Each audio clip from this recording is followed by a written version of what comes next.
El accidente ocurrió pasadas las 9 de la mañana de hoy en el kilómetro 5 de la carretera Casavito-Constanza, en donde al menos 3 personas perdieron la vida y unas 27 han resultado heridas, en su gran mayoría haitianos, al accidentarse un autobús de migración en dicha vía. Sí, un lamentable accidente que tuvimos esta mañana.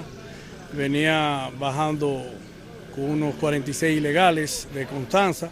Al parecer se le calentaron los frenos al autobús. Se presume porque el chofer está muy mal, está de lo que está más mal herido, está en el hospital. Pero se presume que eso, porque no hay otra. Tú sabes que esta loma, el que no tiene mucha experiencia y no le pone cambio de fuerza, siempre pasa eso. Hasta el momento no se tienen identidades de las víctimas, mientras que las autoridades informaron que dentro de los heridos hay un sargento del Ejército de la República Dominicana. Lo que había que atender a los heridos, fueron todos enviados a los hospitales, tanto a Alpino de la Vega como a Bonao. ¿Y los que quedaron?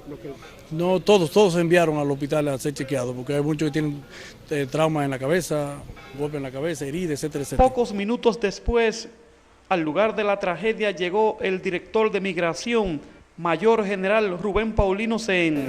Los miembros estaban realizando unos operativos de interdicción migratoria en Constanza, cuando venían desde Constanza hacia Bonao, trayendo los detenidos. Aparentemente le fallaron los frenos, no le estaban respondiendo y el chofer se estrelló contra una mata en esta curva que estamos viendo el accidente. La Autoridad Metropolitana de Transporte, la AMET, informó que investiga las causas del accidente.